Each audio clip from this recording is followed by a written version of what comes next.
যখন আপনি আমি কোনো গুনার কাজ করি তখন দেখবেন মনটা এই বুকটা একটা হার্টবিট বেড়ে যায়, তুপ তুপ তুপ তুপ তুপ তুপ তুপ তুপ তুপ তুপ। হয় কি হয় না?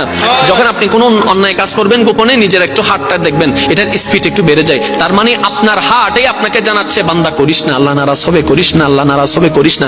আমরা এটা বুঝতে পারি নাই, আমরা মনে করেছি এমনি হার্টবিট বেড়ে যায়, এমনি হার্টবিট বাড়ে নাই। ওই হার্টের মাধ্যমে আল্লাহ আপনাকে মেসেজ দিয়েছিল, আপনি আমি সেই মেসেজটা বুঝতে পারি নাই। কিন্তু তারপরে যখন গুনাহটা করি মনে মনে একটা জিনিস আমরা চাই, কেউ যেন না দেখে, কেউ যেন না জানে, কেউ যেন না দেখে, কেউ যেন না জানে। আপনি করছেন আল্লাহর অবাধ্যর কাজ, আল্লাহকে নারাজি করার কাজ, আল্লাহ জমিনে দাঁড়িয়ে। কিন্তু আবার যখন আপনি বলছেন কেউ যেন না দেখে, তখন আল্লাহ পাক আপনার ইজ্জত বাঁচানোর জন্য চতুর্দিকে পর্দা করে দেয়, দেখার মানুষ আর দেখতে পায় না। বলে ফেরেশতা বলে আল্লাহ তোমার হুকুম অমান্য করছে তোমার জমিনে দাঁড়িয়ে, তুমি তাকে প্রটেক্ট দিচ্ছ।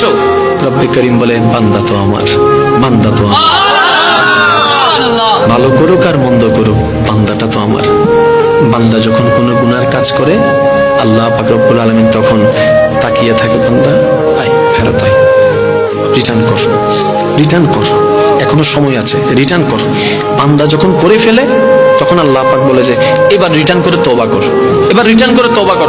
করে ফেলেছো তো করে ফেলেছো গুনাহ, কিন্তু তুমি যদি মন থেকে একবার তওবা করে বলো যে মাওলা ভুল করেছি মাফ করে দাও, তুমি আল্লাহ ইয়াগফিরুজ যুনুবা জামিয়া।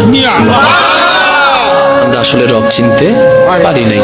ওই রব, ওই মায়ার রব, ওই মমতার রব, ওই ভালোবাসার রবকে চেনানোর জন্যই নবী রাহমাতুল লিল আলামিন দুনিয়াতে তাশরীফ এনেছিলেন। সুবহানাল্লাহ।